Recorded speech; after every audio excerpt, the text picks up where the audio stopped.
de la Universidad Autónoma de Baja California Sur, encargado del programa educativo de protección civil. Bienvenido. Hola, ¿qué tal? Buenos días, gracias. Gracias por aceptar la invitación. Y bien, pues iniciamos con estas preguntas. Para empezar, ¿qué es protección civil? Pues miren, protección civil son todas estas actividades que están enfocadas a salvaguardar a la población en caso de un fenómeno adverso. Un fenómeno adverso puede ser desde algo muy grande como un gran sismo, un ciclón tropical, o puede ser algo quizás no tan grande como un accidente vial, pero que sí puede poner en riesgo la vida humana. Bien, hablemos de la carrera de protección civil en la universidad. ¿Cómo surge? ¿Por qué surge? ¿Cuántos semestres son? ¿Cuándo inició? ¿Y cuántos alumnos y generaciones han egresado en esto? Bueno, la carrera inició en 2017 y mucho tuvo que ver el impacto del ciclón tropical Odile, que sabemos que nos pegó muy fuerte aquí en el estado, y a raíz de esa situación, pues se vio la necesidad de contar con una mayor cantidad de personal capacitado para atender la emergencia, porque bueno, sabemos que Odile rebasó por mucho la situación, ¿no? Fue un evento muy grave, que de hecho, bueno, me voy a salir un poco del tema, pero algo similar ocurrió ahora en Acapulco con Otis, ¿no? De alguna manera fueron eventos similares. Y de ahí surgió esta necesidad y en su momento el rector de la universidad, el doctor Gustavo Cruz, junto con otros académicos, se acercaron a la Universidad Autónoma de Guerrero, porque ellos ya tenían instalada esta carrera con el mismo nombre. Y se hizo un trabajo colaborativo y a partir de ahí surge en 2017 el programa educativo de Ingeniería en Prevención de Desastres y Protección Civil, pues que ya lleva 7, 8 años dentro de la universidad. Ya tenemos 3 generaciones que han egresado. Ya también tenemos varios alumnos titulados y bueno, es un programa que abarca 9 semestres y muy completo porque es una ingeniería aparte, entonces tiene toda esa parte de las ciencias básicas, matemáticas, físicas, químicas. Y luego tenemos las profesionalizantes que pueden ser volcanes, sismicidad, tsunamis, marea de fondo, etcétera, etcétera, todos esos fenómenos perturbadores que se pueden presentar. Y también tenemos una fuerte vinculación que ayuda a que tengan cursos en paralelo. Por decir, el día de ayer culminó un curso de incendio forestal, donde nuestros alumnos participaron y se hizo un ejercicio en la universidad, y así tenemos también que participan en el técnico en urgencias médicas de Cruz Roja. En fin, hay muchos cursos que ellos toman, entonces salen ya muy completos con todas las bases para desarrollarse profesionalmente. Bien, a ver, por ejemplo, para los alumnos que están escuchando, para la gente que está escuchando y que dice, bueno, esta carrera es muy interesante, ¿qué perfil debe tener el joven o la joven para poder ingresar a la carrera, es decir, y que se garantice que realmente aprenda y que termine? Y obviamente, ¿cuál sería también la vinculación con el sector productivo o el sector público para poder trabajar, ¿no? Sí, bueno, sí se requiere que tengan buenas bases de matemáticas, de física, de química, que mucho de esto lo ven en la preparatoria, porque bueno, al ser una ingeniería, sí los primeros semestres están un poco cargados en esas materias. También se requiere mucha actitud de servicio, porque un ingeniero en protección civil al final va a ayudar y atender a la gente. Tiene que tener uno esas ganas de servirle a la sociedad. Y es que es muy padre esta parte, ¿no? Porque nos ha tocado ir a comunidades, nos ha tocado ir a distintas regiones y ayudar a la gente o darles consejos para que ellos estén mejor, y es muy gratificante. Y hay alumnos que tienen esas ganas, ¿no? De tener esta parte de responsabilidad social. Entonces yo creo que ese sería el principal perfil. Y bueno, en el tema de la vinculación es que el ámbito laboral es muy amplio, porque por ejemplo, todas las oficinas, negocios deben de tener un programa interno de protección civil y se le debe dar seguimiento con base a normas como es la 02 STPS 2010, que tiene que ver con incendios y extintores. Entonces, alguien tiene que supervisar eso, en hoteles, empresas, el negocio que ustedes me digan, inclusive aquí, por decir, en sus instalaciones, en la universidad.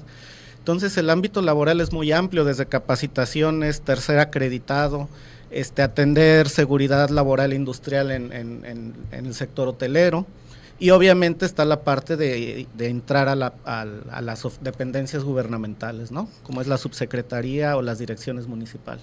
Miguel, ¿y ya se entregó el Atlas de Riesgo en Baja California Sur? No se ha entregado de forma oficial, ya está terminado. De hecho, se hizo la entrega simbólica al gobernador en el evento de la Reunión Nacional de Protección Civil. Y bueno, ahorita estamos en esos últimos detalles administrativos porque hay un convenio que se tiene que respetar y hay cláusulas, ¿no? Entonces estamos en esa parte, pero ya es cuestión de días para que ya quede finalizado oficialmente. A ver, Miguel, y en ese sentido, para que el auditorio conozca, ¿qué es nosotros mismos también conozcamos más a fondo, qué es un atlas de riesgo y para qué va a servir? Pues un atlas de riesgo básicamente nos está representando en mapas dónde están las zonas de peligro, dónde están las zonas más vulnerables y por ende dónde tenemos las zonas de riesgo. Entonces es un elemento cartográfico geográfico. La ventaja es que actualmente con las tecnologías modernas que tenemos, pues ya no son esos pergaminos gigantescos de papel, ¿no? Sino que ya lo vamos a tener en un sitio web donde cualquiera de nosotros, cualquier persona va a poder entrar y ver si su negocio está en una zona de riesgo, si mi casa está en una zona de riesgo. Y obviamente eso ayuda a los desarrolladores, a las dependencias gubernamentales para también ver qué medidas se tienen que instalar en esas zonas que son de riesgo, ¿no? Por ejemplo, si hay una zona que frecuentemente se inunda, bueno, pues se podría planificar un bordo para proteger esa colonia o de plano decir aquí no se construye, ¿no? Entonces depende mucho de cómo se dé ese análisis, pero es una herramienta. Y algo importante es que Baja California Sur no tenía un atlas estatal. ¿Por qué? A veces es muy complicado aterrizarlo porque tiene que haber la parte técnica, la parte económica, en fin, no es tan fácil llegar al punto de decir que se haga el atlas, ¿no? Debería ser más fácil, pero históricamente no es así. Pero bueno, ya se logró. Y es algo muy importante porque de todos los estados de la República, nada más Baja Sur y Sinaloa no tenían atlas. Entonces ya ahorita ya vamos a tener nuestro atlas y que también va a ayudar a que ingresen fondos preventivos, que va a ayudar a mejorar toda esta parte de la prevención en materia de protección civil.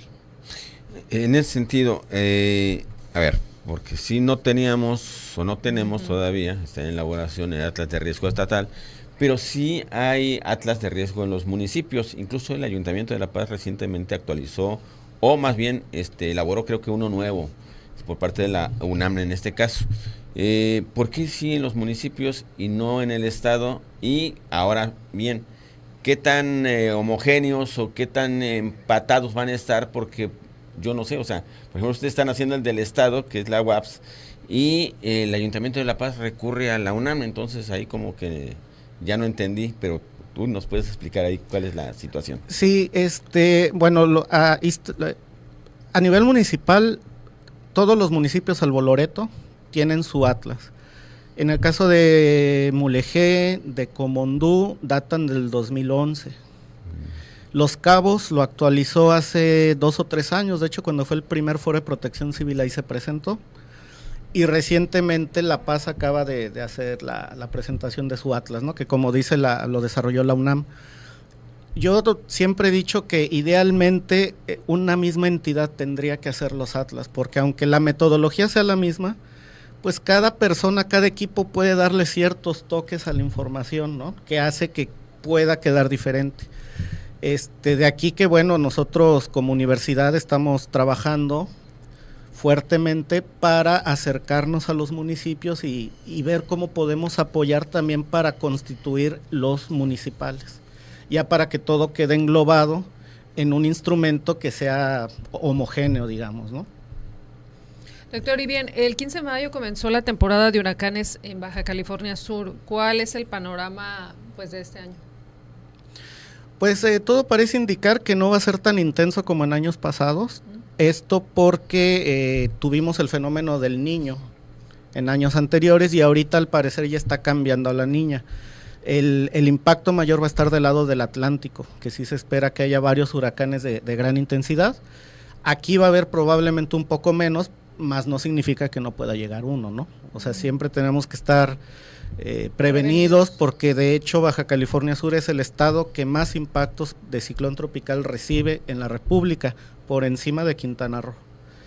Entonces, independientemente de si hay niño o hay niña, la verdad es que hay una alta probabilidad de que llegue un ciclón tropical y hay que estar preparados. A ver, en este caso, mencionas lo del niño y la niña. Que bueno, ustedes pues lo dominan el tema, ¿no? Pero, ¿qué es el niño y qué es la niña? ¿Qué vinculación o qué conexión tienen con los huracanes? Tengo entendido que es el tema de las temperaturas y las corrientes marinas, ¿no? Pero, a ver, explícanos. Sí, uno de los principales insumos para los ciclones tropicales es la temperatura del mar, porque requiere energía, ¿no? Para hacer este movimiento rotativo y convectivo. Y esa energía viene de las altas temperaturas, por arriba de los 25 grados. Cuando hay niña, hay una mancha de agua caliente en el Océano Pacífico que tiende a estar del lado de Asia. Ahí es la niña.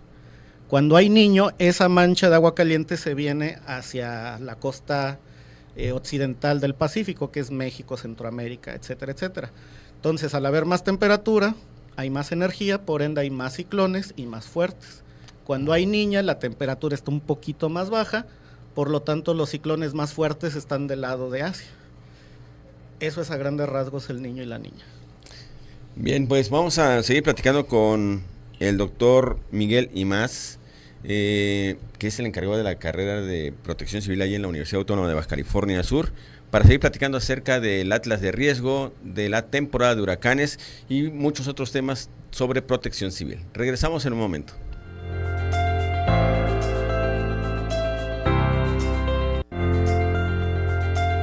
Todos somos noticia, todos tenemos una historia que contar. Participa, en un momento regresamos. En la pantalla y al aire, 40 de conexión, 30 años de emociones. Canal 8 y la radio de Subcalifornia, las señales que nos unen.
con inclusión y diversidad. Somos la radio de Subcalifornia.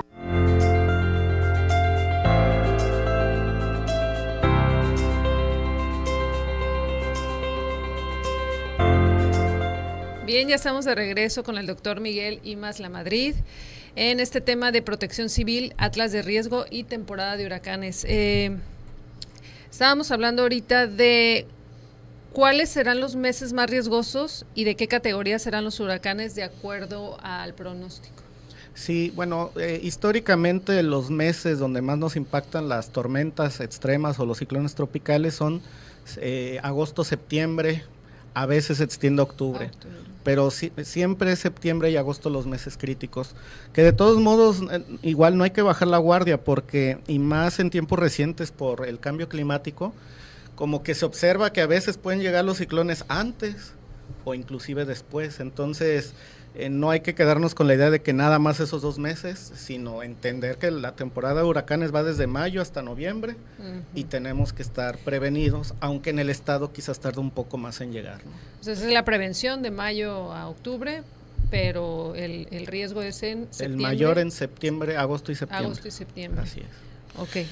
Bien, ¿y cuántos son los que se calcula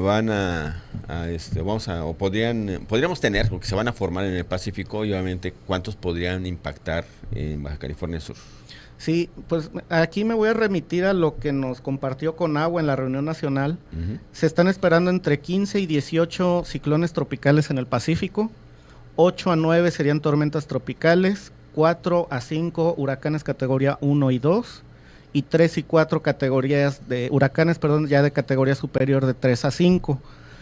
Difícilmente podemos decir cuántos van a llegar o no a la península, pero digamos que al menos una tormenta, un huracán es altamente probable que llegue, ¿no? Que impacte. Así es. Ahora bien, nos sorprendió a todos, ¿no? Lo que sucedió el año pasado, precisamente con el tema de Otis. Y Baja California Sur ya habíamos vivido un tema muy complicado, muy difícil con el tema de Odil. Pareciera, precisamente con esto del cambio climático, que los huracanes cada vez se vuelven más intensos. Incluso por ahí hay una versión que los científicos dicen que ya la categoría 5 incluso se está quedando corta, que habría que pensar incluso en la categoría 6.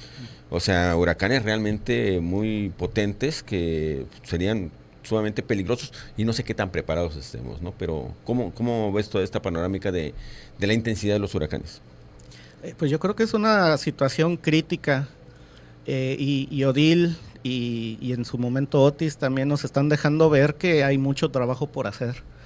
Otis fue una cuestión muy extraña porque de hecho los modelos, hay que entender un poco, me voy a desviar tantito, sí, pero para poder hacer una proyección de hacia dónde va a ir un huracán, se requiere una infraestructura brutal, que de hecho no la tenemos nosotros, la tiene la NOAA, que es la Agencia Atmosférica de los Estados Unidos.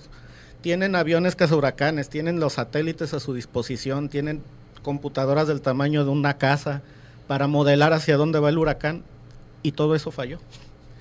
Y de hecho lo reconocieron, porque bueno, algo que tienen estas instituciones es que cuando ellos tienen un error, analizan para luego ver por qué se dio el error y que no vuelva a ocurrir. Y de hecho ya hay un reporte en línea en su página que dice, nos equivocamos, el modelo subestimó Otis por 100 millas por hora o algo así. O sea, una cosa muy amplia, ¿no? Entonces, pues ellos ya están tratando de corregir sus modelos para que no vuelva a ocurrir esta situación de Otis, porque en cuestión de 24 horas pasó de ser una tormenta tropical a un huracán categoría 5, y la gente estaba en sus casas pues tranquilos de que era una tormenta tropical, y cuando se dieron cuenta pues ya les estaba pegando con vientos de casi 300 kilómetros por hora, y ya no había nada que hacer, ya no se podían instalar albergues, ya no se podía hacer nada, ¿no?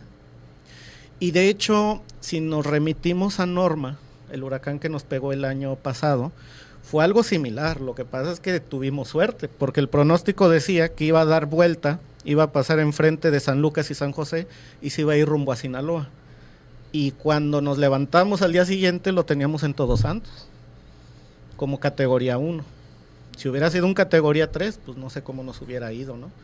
Entonces, esto nos deja una lección de que aún con toda la tecnología, todo el avance científico, no podemos predecir bien la orientación y el poder de los ciclones tropicales, y eso nos tiene que obligar a tomar medidas preventivas. Por ejemplo, no subestimar. Si el pronóstico dice va a llegar como tormenta tropical, pues vamos pensando que nos puede llegar como huracán categoría 2 o 3, ¿no? E instalar esas medidas y no confiarnos tanto de los pronósticos. Yo creo que esa es la gran lección que nos deja Otis en primer lugar, y en segundo lugar, pues que nuestra infraestructura todavía está muy vulnerable, ¿no? Se repite la historia de estos edificios, condominios de lujo con tabla roca, que las ventanas, las paredes salieron volando. Nuestro sistema eléctrico se sigue basándose en postes, entonces vienen los vientos fuertes, se van cayendo los postes como fichas de dominó y luego hay que volver a levantarlos. En fin, somos muy vulnerables y yo creo que hay mucho trabajo por hacer, porque seguramente es cuestión de tiempo, nos va a llegar otro DIL o más fuerte aún. Va a llegar, ¿cuándo? ¿Quién sabe? No sé si es este año, en 2, en 5, en 10, pero va a llegar. Bien, ahora hablando de la prevención, ¿qué tenemos que hacer como ciudadanos, pero también como autoridades, obviamente? Estamos bien preparados, porque hay protocolos, eso lo tengo entendido. Tenemos un Consejo Estatal de Protección Civil que se encarga precisamente de determinar cuáles son las estrategias, las acciones, cuáles son las fuerzas que intervienen precisamente para garantizar la seguridad de los ciudadanos. Pero ¿tenemos refugios adecuados? ¿Tenemos ya toda la zonificación ya aceitada, como se dice? ¿O nos falta todavía trabajar mucho sobre ese tema? Los refugios han funcionado bien. Muchos se basan, si se han dado cuenta, en escuelas, como la universidad, que es un refugio. Siempre hay margen para mejorar, eso es un hecho. Pero yo creo que el tema de los refugios funciona bien. El problema es que muchas veces la gente no va a los refugios. A mí me platicaban, por decir, en Los Cabos, que cuando hay una situación adversa o viene un fenómeno adverso, hacen rondines en las colonias de alto riesgo con camiones de la Armada invitándolos a subirse para ir a los refugios y no van. Prefieren quedarse en su casa por el riesgo de que les roben o porque no quieren ir al refugio o por cualquier motivo.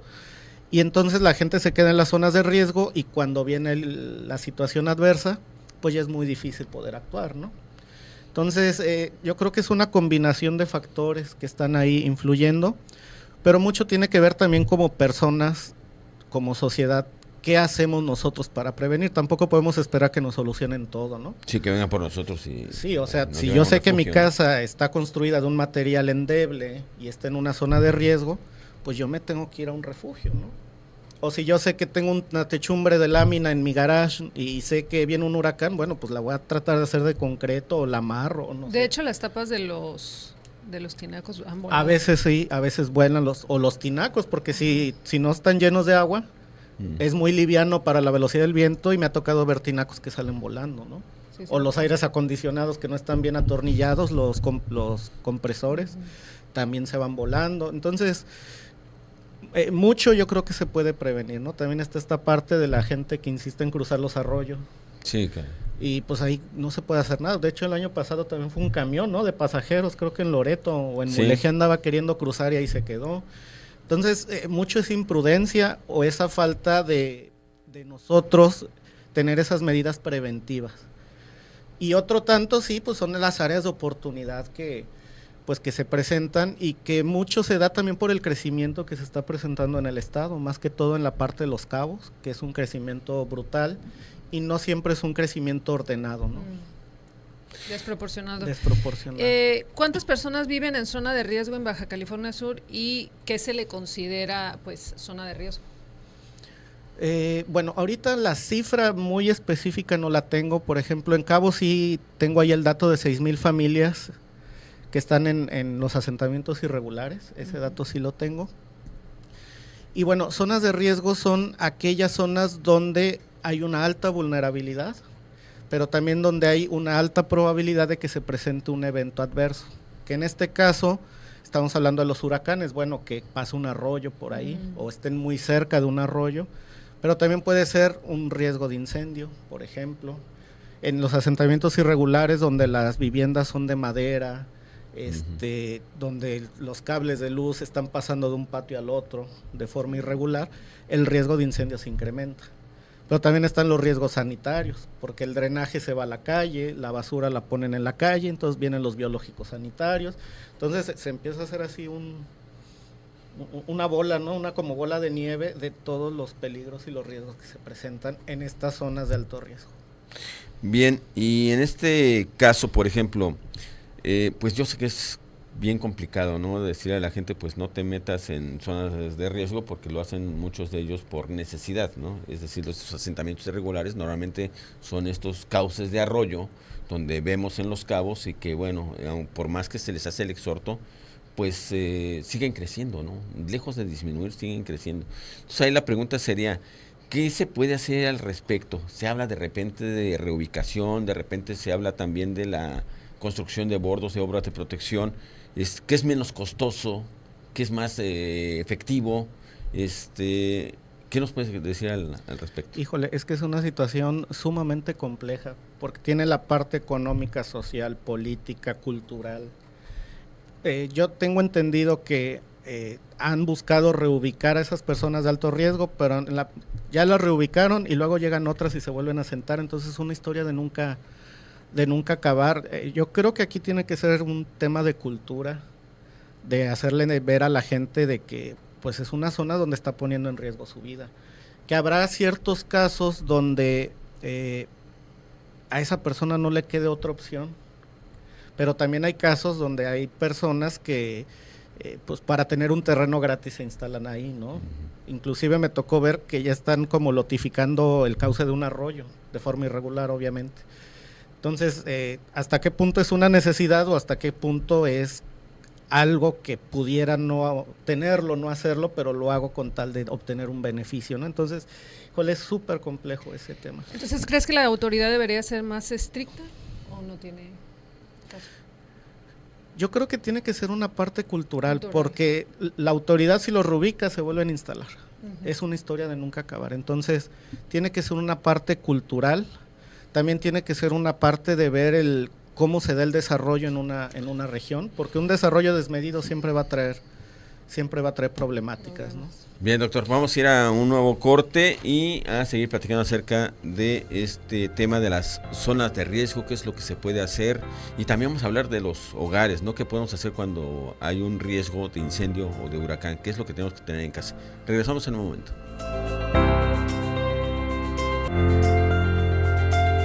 Todos somos noticia, todos tenemos una historia que contar. Participa, en un momento regresamos.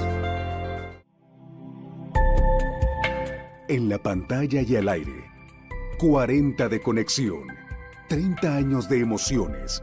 Canal 8 y la radio de Subcalifornia, las señales que nos unen.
Bien, ya estamos de regreso aquí en su programa Todos Somos Noticia con el encargado del programa de educación de protección civil, doctor Miguel Imaz Lamadrid. Miguel, en general, ¿qué tan preparados estamos en el estado para enfrentar pues huracanes y temblores? Bueno, yo creo que en el tema de los huracanes ahí se ha incrementado mucho la cultura de la protección civil. Yo que llegué aquí por el 90 y tantos, pues sí he visto una mejora considerable, pero siempre hay áreas de oportunidad que se deben de atender para seguir mejorando esa situación. Digo, al final el objetivo tendrá que ser que no hubiera ni lesionados, ni gente damnificada, y mucho menos defunciones, ¿no?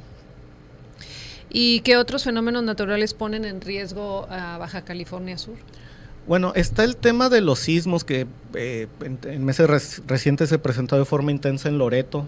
También hace como un año hubo un enjambre sísmico en Miraflores, en las inmediaciones de Miraflores. Afortunadamente, los sismos no han pegado tan fuerte aquí en el estado. ¿Qué implicación tendría esto que digo de que sea fuerte? Bueno, que no se agrietan las casas, que no se derrumban edificios. Pero de acuerdo a la zonificación sísmica de Senapred y de la CFE, es una zona de alto riesgo sísmico. Entonces, toda la infraestructura debe de estar diseñada con base en esa regionalización sísmica. Otros fenómenos que se pueden presentar y que, por ejemplo, no se han analizado a fondo son los tsunamis lejanos que pueden arribar, o en ocasiones ya hay 2 investigaciones científicas que se han realizado que sugieren que bajo ciertas condiciones en el Golfo de California se pueden originar tsunamis. Entonces la probabilidad es baja, pero hay una probabilidad.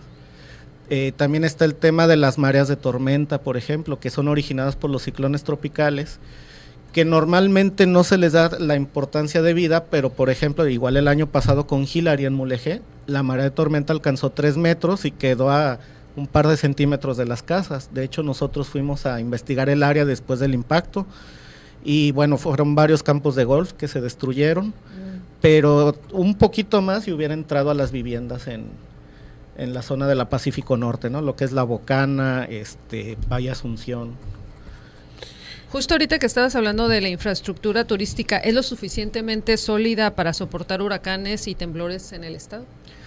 Pues a raíz de Odil se observó que mucha infraestructura se volvió a construir con este material de tabla roca, pero no hay un censo, por lo menos yo no lo he encontrado, que nos indique qué edificaciones están construidas con este material o no. Pero sería importante tener ese dato, porque si vuelve a ocurrir un huracán de alto impacto, es probable que estas edificaciones se vean afectadas, ¿no? Pero hay una reglamentación, es decir, a partir de Odil, ahora con lo de Otis, ¿tú tienes información respecto a que ya en Baja California Sur se haya establecido por reglamentación el hecho de que las edificaciones, sobre todo edificaciones colectivas, ¿no?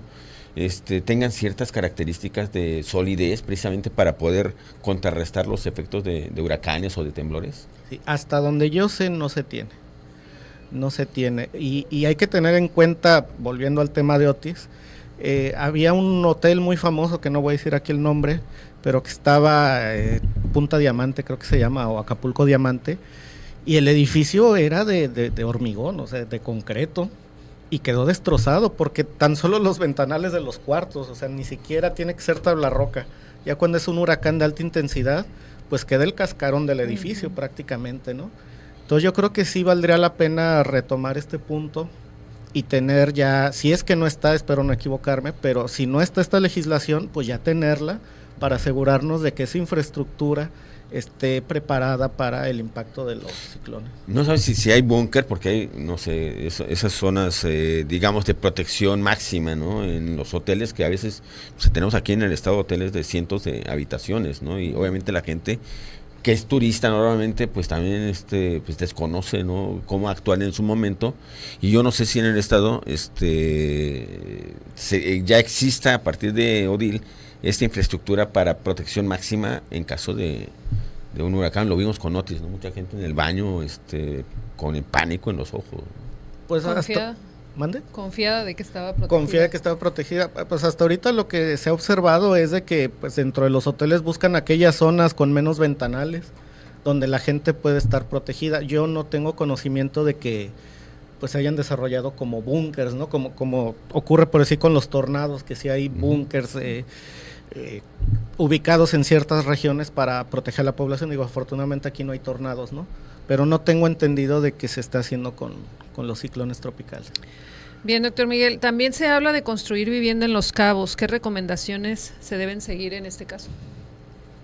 Para construir vivienda en Los Cabos. Bueno, ahorita ellos ya tienen su atlas municipal y nosotros vamos a presentar el estatal, pues ahí tendrían que analizar en estas fuentes de información si es una zona segura o no. Bien, y bueno, ya que tocamos otra vez el tema de la vivienda en Los Cabos, ¿no? Decíamos ahorita, pues ¿qué es mejor, reubicar o crear esas obras de protección? Las dos son costosas, ¿no?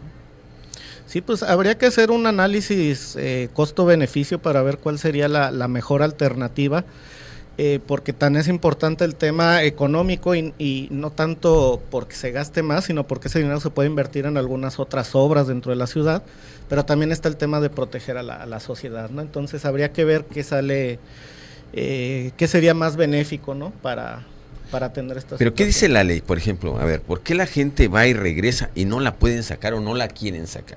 La ley sí es implacable en el sentido de decir, no te puedes estar en una zona de un cauce de arroyo, porque tenemos que es zona federal, ¿no? Sí, pues la zona federal no puede ser utilizada a menos que la Comisión Nacional del Agua determine un uso particular que se tiene que hacer a partir de una solicitud y un estudio, pero no se esperaría tener viviendas en una zona federal. Pero bueno, ahí ya es una situación donde los gobernantes en su momento tendrían que ver qué está pasando por ahí, pero sí, por lo menos lo que es el cauce delimitado con la inundación de 10 años más el extra de la zona federal, no debería ser utilizado. Y en este caso también sobre establecimientos comerciales de servicios, ¿qué herramientas o mecanismos de protección deben tener? ¿O bueno, cuáles deberían tener? Cualquier instalación, inclusive comercios, tienen que tener su programa interno de protección civil, que es un instrumento que está realizado por un tercer acreditado de las direcciones municipales. Los terceros acreditados son expertos en el tema y ahí se definen los riesgos internos y externos y cómo se deben de atender. Y también va una parte estructural, tiene que haber un dictamen estructural que diga el edificio está en buenas condiciones, o hay que reparar esta parte, o hay que fortalecer esta otra. Entonces, con ese programa interno ellos se tienen que regir. Y ese programa, a la par, viene el programa de mantenimiento, el programa de capacitación, el programa de simulacros, y todo eso va englobado en este instrumento. En ese sentido, ¿sí se hacen las inspecciones correspondientes, precisamente en ese tema de inspeccionar, de revisar los comercios? Porque luego vemos comercios donde no, francamente lo observamos, y no hay zona, no hay puerta de emergencia, no hay extinguidores. ¿Tendría que ser la autoridad más estricta en ese sentido? Pues la autoridad tiene la responsabilidad de dar seguimiento a que esos programas estén bien hechos y de que se apliquen. Y en caso de que no, bueno, ellos están facultados para determinar las medidas a tomar, ¿no? Pero sí, idealmente todos los establecimientos tendrían que cumplir con lo que dice el programa interno, que a su vez está respaldado en las normas que tienen que ver de protección civil y en las leyes de protección civil. Ahora bien, hablamos de comercios, hablamos de establecimientos de servicios, pero también las casas, ¿no? Ahí sí es más difícil que vengan a tu casa y te digan qué hacer, pero uno tiene, precisamente por cuestiones de seguridad, que saber lo elemental para estar protegido, ¿no? Decíamos en el caso de los huracanes, pues quienes ya tenemos muchos años viviendo aquí sabemos que tenemos que tener, pues cuando llega un huracán o va a llegar un huracán, pues tienes que proteger tus ventanas, tienes que tener tu radio sin pila. A ver, danos una serie de recomendaciones para la gente que vive aquí y la que va llegando. Uh-huh. ¿Qué es lo elemental que debe tener precisamente en caso de un huracán? Y ahorita vamos a platicar de otro tema también que sucedió aquí cerquita y también cómo protegerse, ¿no? Pero particularmente ahorita con el huracán. Sí, bueno, algo favorable con el tema de los huracanes es que no son eventos que ocurren de forma instantánea, sino que nos da un lapso de tiempo para prepararnos. ¿Qué incluye esa preparación? Bueno, revisar nuestras casas, que no hay objetos que puedan salir volando ante los fuertes vientos.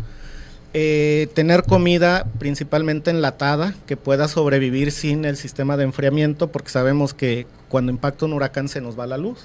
Entonces cualquier perecedero a los 2 días ya no se va a poder utilizar. También tener una mochila donde tengamos nuestros papeles principales y estén protegidos con una bolsa de plástico en caso de que el agua por algún motivo entre a la vivienda. También proteger nuestras ventanas con la cinta que de alguna manera ayuda en forma de X, pero también es prudente seleccionar el área más segura de la casa en caso de que el huracán sea muy intenso. Alejarse de las ventanas, probablemente un baño, estar en un baño, ya si la situación es más complicada, tener lámpara con suficientes pilas, tener un radio para escuchar las noticias por esta vía, porque también es común que toda la telefonía, el internet se caiga, entonces no se puede confiar en eso. Si es posible y está en sus capacidades, no estaría de más tener un pequeño generador eléctrico, porque también sabemos con Odil, con otros ciclones, que se nos ha ido la luz 5, 6, 7 días. Entonces tener un pequeño generador, tener el tanque de gasolina del vehículo lleno, no para salir a maleconear después del huracán, sino en caso de que se requiera. Y también algo que muchas veces no se tiene es tener un botiquín mínimo básico de primeros auxilios en casa. Bien, doctor, vamos a ir a un nuevo corte y a seguir platicando acerca de la protección civil. Regresamos en un momento. Todos somos noticia, todos tenemos una historia que contar. Participa, en un momento regresamos. En la pantalla y al aire, 40 de conexión, 30 años de emociones. Canal 8 y la radio de Subcalifornia, las señales que nos unen.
bloque de Todos Somos Noticia con el tema de protección civil, atlas de riesgo y temporada de huracanes. Estábamos hablando ahorita en el corte sobre el tema de cómo prevenir también nuestro automóvil. Sí, pues hemos notado que los accidentes viales en la ciudad y en general en el estado se han incrementado, e inclusive los accidentes de alto impacto, y ni decir de la gente que utiliza motocicleta, ¿no? Y bueno, platicábamos de este incidente que ocurrió hace un par de días, ¿no? De hecho, aquí cerca de la estación, donde pues, lamentablemente falleció una persona. Y pues está el asunto de qué tan preventivos somos en el tema de utilizar nuestros vehículos, ¿no? Por ejemplo, deberíamos de traer todos un extintor, y normalmente no traemos el extintor. De hecho, platicando con un colega, veíamos que antes los carros nuevos traían extintor y ahora ya no. Yo me acuerdo que llegué a comprar un carro nuevo y traía su extintor, y ahorita ya no sé por qué, pero no nos costaría nada invertir 500 pesos y tener uno, ¿no? Y eso nos puede ayudar en casos como este incidente, donde pues empieza a prender fuego el vehículo, y si todos tuvieran un extintor, pues ya son 5 con los que se puede detener un poco el fuego en lo que llegan los equipos de emergencia, ¿no? Pero no tenemos esa cultura, tampoco la de tener nuestros vehículos en buen estado, ¿no? Frecuentemente las llantas lisas, la fuga de aceite, etcétera, etcétera, ¿no? Entonces, también eso favorece que haya incidentes en carretera, más la imprudencia, ¿no? Entonces, sí son varios factores que ya se está viendo que es una situación, pues, que se está volviendo problemática, ¿no? Por lo menos aquí en la ciudad de La Paz, en Los Cabos, pero me atrevería a decir que en general en el estado nos falta esa cultura en temas viales. Sí, tenemos esa lamentable estadística, ¿no? Que la mayor cantidad de muertes en el estado, ¿no? O los homicidios, no son los homicidios dolosos, sino son los accidentes, ¿no? Homicidios, ¿cómo les llaman? Culposos, ¿no?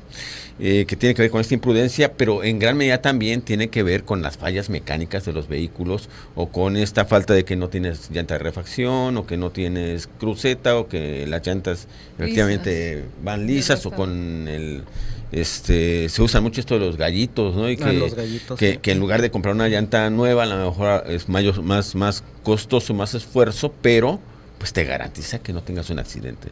Bien, para ir cerrando este bloque también muy importante, ¿qué opinas de los operativos de seguridad durante las vacaciones y periodos de descanso?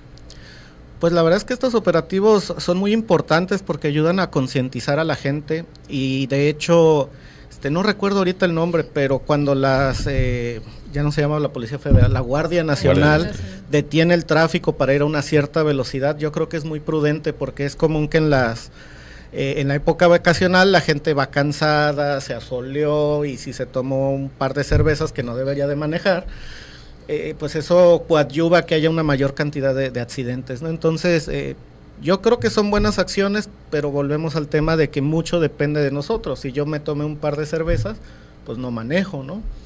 O si mi carro no está en buenas condiciones, pues no salgo de vacaciones en mi carro. Así es. Sin embargo, pues a veces se prefiere el ocio a la responsabilidad y a malas prácticas de manejo, y eso ya complica mucho la situación, ¿no? Entonces yo creo que mucho se pudiera evitar si nosotros como sociedad fuéramos más conscientes.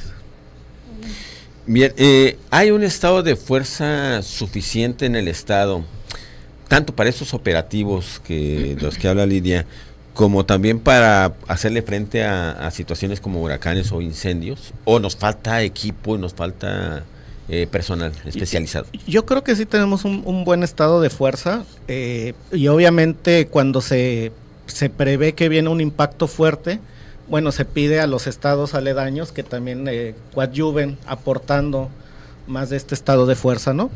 Y en el tema del capital humano, bueno, pues parte del trabajo que estamos haciendo es generar estos jóvenes bien capacitados para que empiecen a atender estas áreas en el marco de la protección civil, y más porque el crecimiento en el estado es brutal, es mucho, ¿no?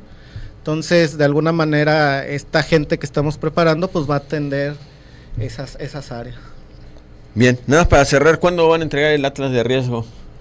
Pues yo espero que ya, yo pienso que a más tardar en un mes, a más tardar ya debería estar listo, porque además se va a mandar a Senapred lo van a evaluar y lo van a subir al Atlas Nacional de Riesgo. Además del sitio web que nosotros realizamos, va a estar en el Atlas Nacional. Bien, pues te agradecemos, Miguel, la presencia aquí, tu presencia aquí en el programa Somos Noticia. Pues hazle una invitación a los jóvenes que estén interesados precisamente en la carrera de Protección Civil de la Universidad Autónoma de Baja California Sur, pues para que se animen y vean cuáles son las opciones que tienen precisamente con relación a esta carrera. Sí, pues les hacemos la cordial invitación a todos los jóvenes a que se incorporen a la universidad, a la carrera de Ingeniería en Prevención de Desastres y Protección Civil. Con mucho gusto los recibimos y pues esperemos verlos como gatos salvajes próximamente. Muy bien. Así es, muchísimas gracias por aceptar la invitación y recuerde, lo esperamos el próximo viernes a las 10 de la mañana. Disfrute su fin de semana, nos vemos. Hasta pronto. Hasta luego.